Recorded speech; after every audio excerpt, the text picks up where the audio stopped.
Assalamualaikum warahmatullahi wabarakatuh. Shalom.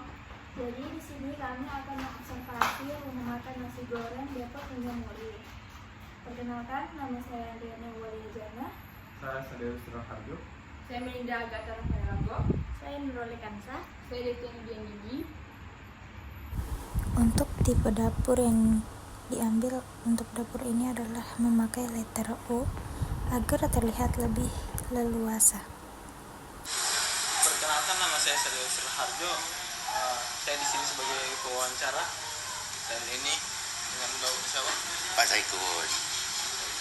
Ya.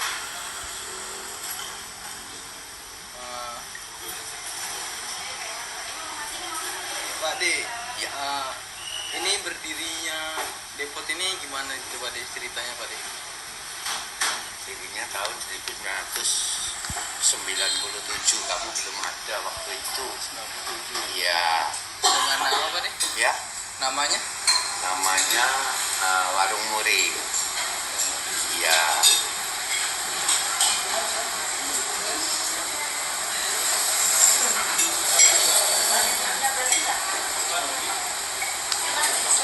Ceritanya namanya sama berdirinya itu gimana ceritanya Pak? Suka dukanya. Pertama buka. Ya. Warung itu, kalau mau buka warung itu juga tidak gampang. Pertama perlu perjuangan yang sangat keras. Warung itu kalau buka selama 1 tahun itu belum hidup. Harus perlu kesabaran, telaten, bulat. Terus skillnya juga harus dibarengi dengan skill yang baik. Wes itu aja.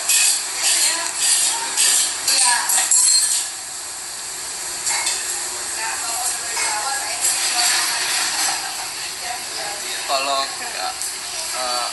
di sini kayak tingkatan kayak jabatannya Pak D sebagai apa gitu, sama mas-masnya nih sebagai apa? Masih sebagai pemilik dan bekerja juga. Jadi usaha makanan itu bisa dimanajeri sendiri, di anak buahi sendiri ya. Itu. Kalau mas-masnya nih sebagai apa?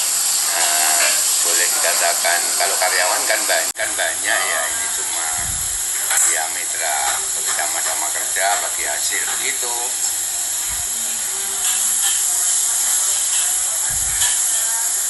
Bisa berdiri sampai sekarang ini gimana ceritanya Pak? Ya, caranya itu Pak? Caranya ya konsisten, harus masaknya yang benar, yang sehat, higienis, tidak boleh pakai barang-barang yang sifatnya seperti daur-daur ulang, itu tidak boleh, harus seger semua, ayamnya seger, sayurnya seger, pokoknya seger semua, itu supaya rasanya tidak berubah-ubah gitu. Bener apa enggak? Kalau enggak bener nanti di skip ya. Terus apa lagi? Di rumah saya gini aja. Ini berapa semester berapa ini? Semester 1 ya. 2 Pak D. Oh 2 ya, masih jauh. Semua memang buka semua. Sudah aku ingatkan, ini Pak D ingatkan, buka itu lelah. Biar kalian dapat kerja nanti juga akan capek. Apalagi seperti chef masak, itu tenaganya harus luar biasa, itu yang ya tidak boleh menyerah, semangat ya itu. Nah sekolahnya masuknya itu susah, nanti keluarnya juga akan susah. Karena apa? Harus masakannya harus enak, harus diterima di masyarakat begitu. Lalu rasanya nggak enak kan nggak laku tuh ya.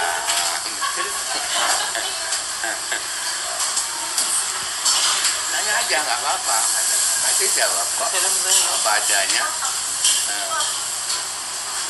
Ya udah, kita rasa cukup Pak D, kita minta foto Pak D. Nanti Boleh, kita foto Pak. boleh difoto. Ini rumahnya, ini masalahnya, foto aja rumah. Kita foto Pak D.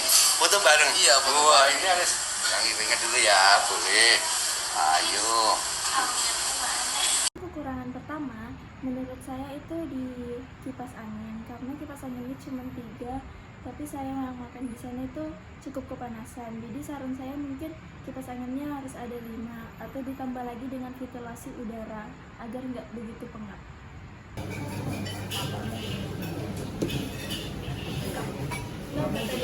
Kekurangan yang kedua yaitu adanya pengamen yang datang sehingga pengunjung menjadi terganggu dengan waktu yang berdekatan. Solusinya yaitu diberi penanda agar pengamen tidak masuk.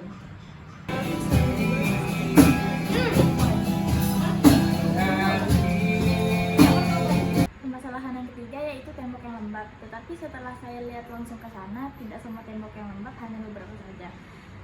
Untuk solusi tembok yang lembab yaitu bersihkan tembok dari cat yang terkelupas, identifikasi area masalah. Yang ketiga ada amplas untuk tembok, pakai cat primer berkualitas. Dan yang terakhir cat ulang dinding yang sudah dikelupas.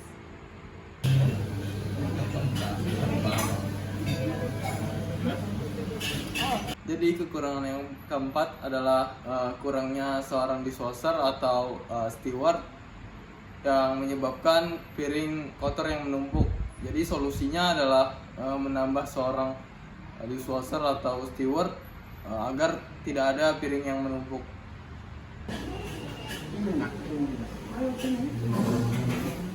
Kekurangan yang kelima yaitu exhaust fan yang kurang dan kotor, sehingga udara di daerah kitchennya terasa pengap.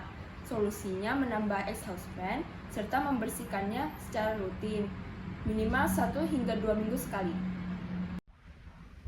Kekurangan lainnya yaitu menurut saya kurangnya tempat mencuci tangan di daerah kitchen, sehingga apabila ingin membersihkan tangan, mereka perlu ke daerah steward yang cukup jauh.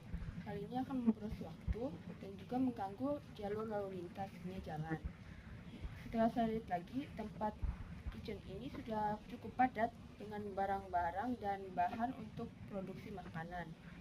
Sehingga solusinya adalah dengan membuat wadah, yaitu seperti wadah air dispenser yang diberi label khusus air cuci tangan, diberikan juga sabun cuci tangan dan lap untuk mengalirkan tangan. Dan untuk tempat pembuangan air kotornya bisa menggunakan ember yang tinggi dan ditutup apabila sudah tidak digunakan lagi. Depot Nyonya Muri ini berada di Jalan Maijen Sutoyo RT 52 nomor 38 Kandasan Ilir, Kecamatan Balikpapan Kota. Mereka menjual beragam macam makanan dan minuman seperti nasi goreng, capcay, bihun, mie goreng, kue tiaw, es teh, dan es jeruk. Para pekerja menggunakan topi dan masker dengan baju tidak terlalu panjang dan lebar sehingga mencegah kecelakaan seperti tersangkut di alat.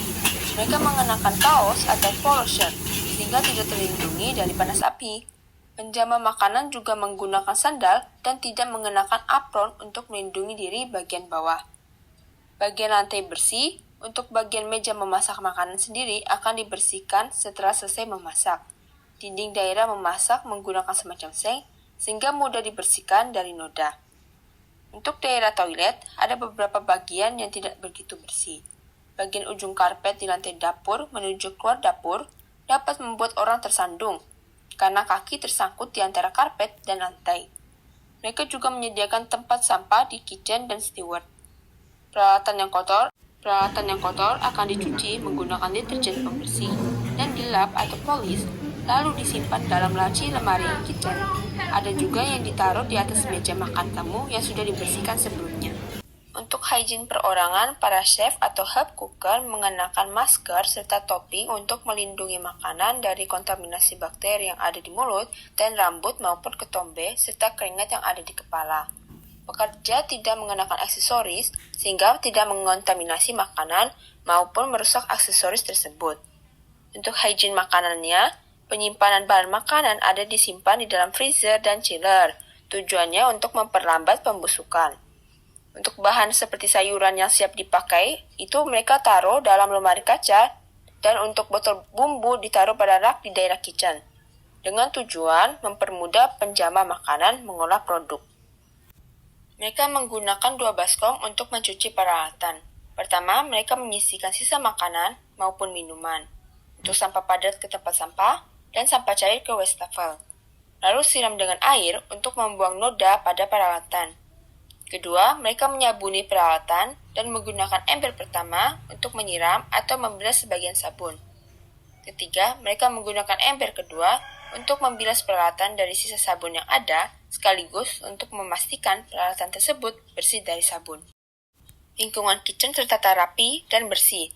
Penerangan dapurnya cukup untuk menerangi lingkungan sekitar dapur, sehingga para pekerja maupun tamu tidak kesulitan melihat.